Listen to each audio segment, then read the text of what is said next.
Olá, meus amigos, sejam bem-vindos ao canal Politizando. Eu sou William Jacob e trago neste vídeo alguns números e reflexões a respeito da pesquisa que foi feita, encomendada pela Confederação Nacional dos Transportes CNT e divulgada neste dia 5 de julho.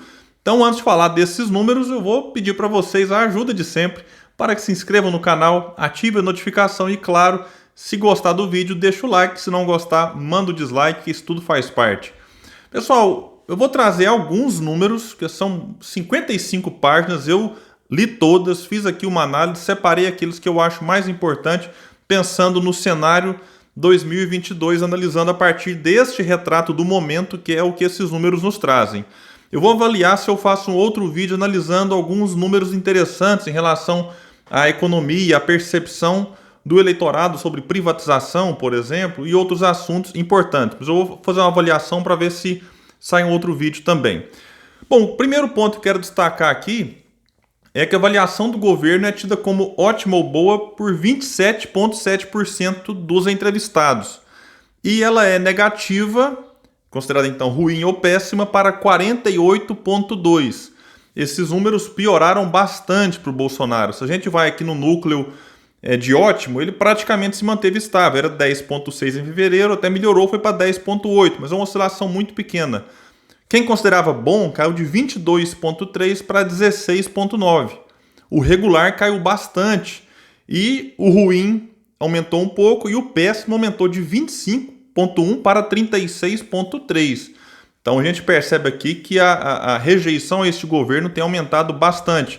Só para ter um parâmetro de comparação, Dilma, que foi o último levantamento feito pelo mesmo instituto em fevereiro de 2016, ela tinha 11,4 de avaliação positiva, o que inclui, repito, o bom e o ótimo, 25,2 de regular e 62,4 de avaliação negativa. Então, Bolsonaro ainda tem uma gordura para ser queimada até chegar no patamar da Dilma de fevereiro. O de outubro da Dilma era até pior. E tem tudo isso no link que eu vou deixar aqui para vocês. Em relação à aprovação do desempenho pessoal do Bolsonaro, aí a situação está mais complicada, porque ele é desaprovado por 62,5% dos entrevistados. Era 51% em fevereiro. Então ele viu aumentar também aí 11,5% o número daqueles que desaprovam o seu desempenho ali pessoal. Ele ainda é aprovado, eu fico sempre curioso como é que alguém aprova alguém com Bolsonaro. 33,8, era 44. E em relação ao cenário para 2022, a gente tem aqui Lula aparecendo, liderando essa pesquisa com 41,3% dos votos. Bolsonaro aparece com 26,6%. E nós temos um empate entre Sérgio Moro e Ciro Gomes. Ciro aparece aqui na frente, questão alfabética, 5,9%. João Dória, 2,1%. Mandetta 1,8%, branco e nulo 8,6%, indeciso 7,8%. Pessoal, o que a gente percebe aqui? Lula tem 41,3% dos votos e se a gente soma todos os outros, vai dar pouco mais de 42%. O que tem gente comemorando agora, Lula tem que vencer no primeiro turno e tudo mais.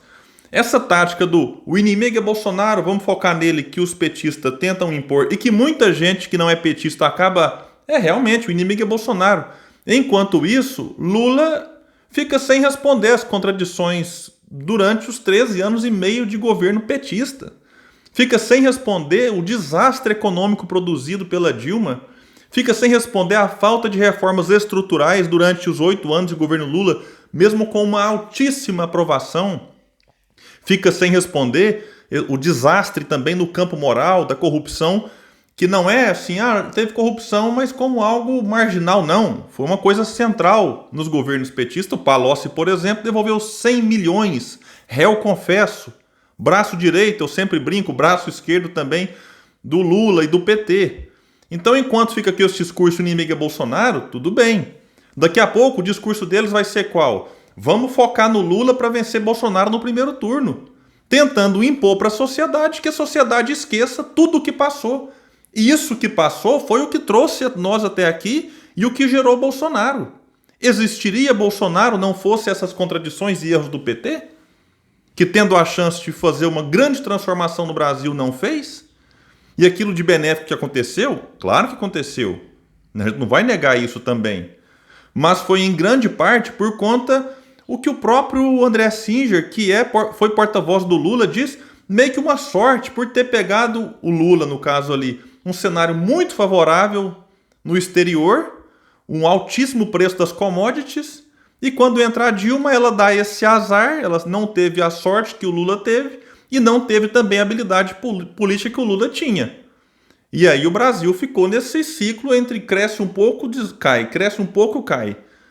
Então o PT quer isso, ele quer estar sempre aí pautando para manter o Lula na frente, manter essa polarização, levar Bolsonaro sangrando para 2022. A gente percebe que a tática tem dado certo para eles, para o país não está dando.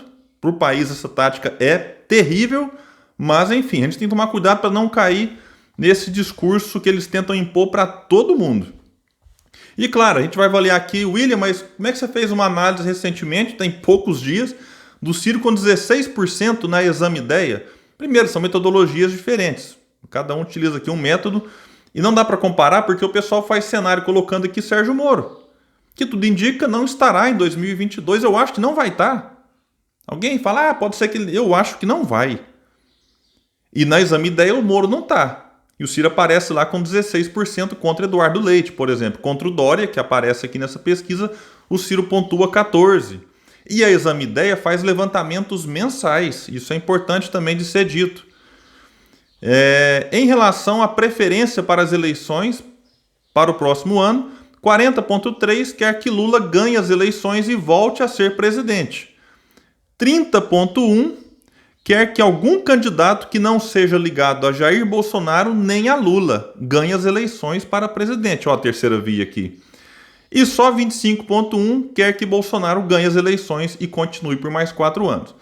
Então aqui me parece que esse é o teto. 40% hoje seria o teto do Lula e hoje 25% o teto do Bolsonaro. 30% que é uma alternativa. Então esses 30% unidos num candidato só, o que não vai acontecer essa união, a gente não tenta ter ilusão com isso, esse 30% chegaria ao segundo turno, e eu não tenho dúvida, seja esse 30% quem for. Claro, a não ser que seja, sei lá, um Sérgio Moro, que é altamente rejeitado por quem apoia Bolsonaro, quem apoia Lula, quem apoia Ciro. Tende a ser, por exemplo, Ciro Gomes, chegando no segundo turno e pontuando aqui em torno de 30%, ele tende a atrair muito apoio daqueles que não querem Lula, caso Ciro chegue lá contra Lula. Chegando contra Bolsonaro, ele tende a atrair apoio daqueles que não votaram nele no primeiro turno, mas que não querem Bolsonaro. Eu digo isso por conta da alta rejeição que esses dois apresentam.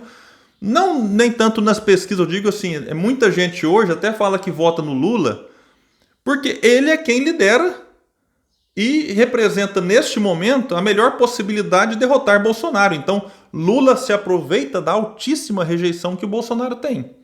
Então, esse é um ponto que a gente precisa levar em consideração. No segundo turno, a pesquisa vai trazer aqui apenas 4 cenários. Lula ganha, então, 52,6% contra 33,3% do Bolsonaro. Ciro também ganha com uma folga gigantesca, 43,2% contra 33,7%. Contra Dória, Bolsonaro ganha, mas também dentro da margem de erro, 36,3% contra 33,5%. E o Lula ganha do Dória de 52% quase a 18,1%. Então a gente percebe que não é só Lula que vence Bolsonaro, Ciro também vence. E quando a população perceber isso, mais perto das eleições, estamos há 15 meses, então isso que já pode começar a influenciar alguns que, como eu disse antes, estão com Lula por uma mera questão pontual de representar a melhor chance de derrotar Bolsonaro. E nós temos alguns elementos, eu separei aqui, que podem afetar e muito a popularidade do atual presidente, que é a inflação. A população hoje ela diz que 92,4% tem a percepção de que os preços estão aumentando muito. 5,7%, não sei em qual mundo esse povo vive, acha que os preços estão aumentando pouco.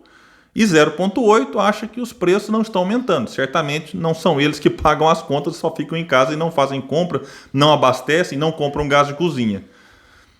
Em relação também ao orçamento aqui, 56,5% dos entrevistados perceberam teve redução de renda. Isso é importantíssimo. Dois fatores que afetam muito quem está no poder: inflação e queda na renda. Isso aqui foi muito do que derrubou a Dilma, viu, gente? E nós temos também aqui a questão da pandemia, da vacina. Bolsonaro é colocado como por 49% dos entrevistados como o maior responsável pela demora na vacinação contra a Covid no Brasil. Em segundo lugar, todos os políticos, presidentes, governadores e prefeitos. Então, assim, Bolsonaro, até quando não é o primeiro, ele também se encaixa ali no segundo. Meus amigos, para a gente resumir esses números, o que é que eu percebo? Bolsonaro está em queda. O noticiário muito desfavorável, seja pela pandemia, seja pelo noticiário econômico. Alguém pode falar: William, mas o PIB cresceu no primeiro trimestre. Cresceu, mas o povo não sente isso. Que é um crescimento muito por conta das commodities. Isso não é sentido pela população, tanto é que o desemprego no primeiro trimestre foi recorde.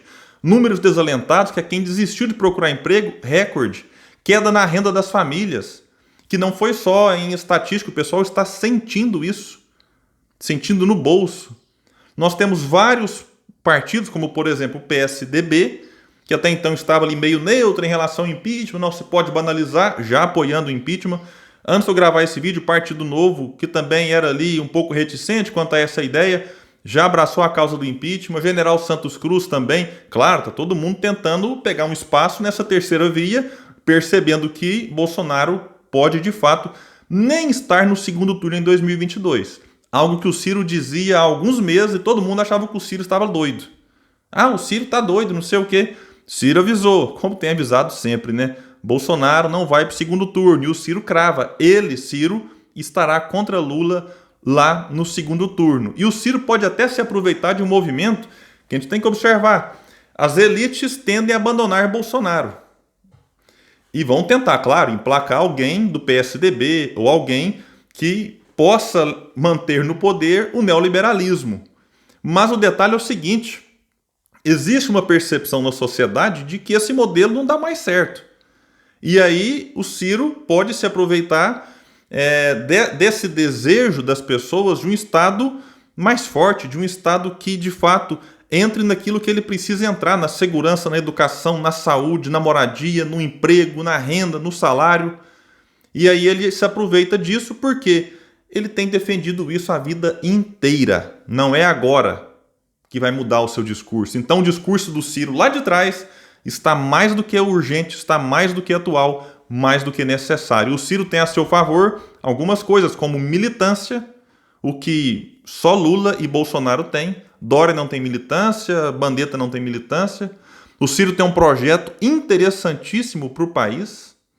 O Ciro tem a própria história de vida, já que o parte do eleitorado vai buscar alguém experiente, alguém que tenha o que mostrar. Olha, eu já fiz isso, o Ciro tem isso, e não está envolvido em corrupção, portanto tem ficha limpa, o que o eleitorado vai também buscar. E o Ciro, como muita gente às vezes não presta atenção, dialoga com diversos outros atores políticos.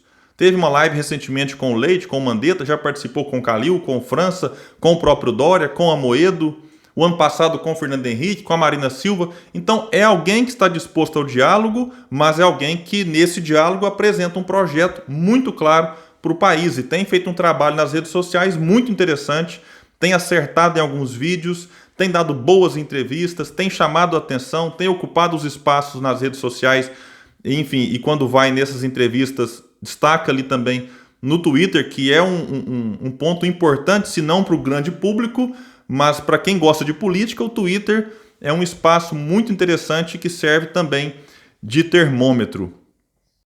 Bom, meus amigos, ficaremos atentos aqui. Qualquer novidade a gente traz no canal Politizando.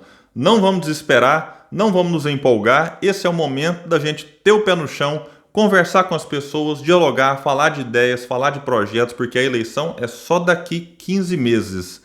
Valeu, pessoal, e até o próximo vídeo aqui no canal Politizando.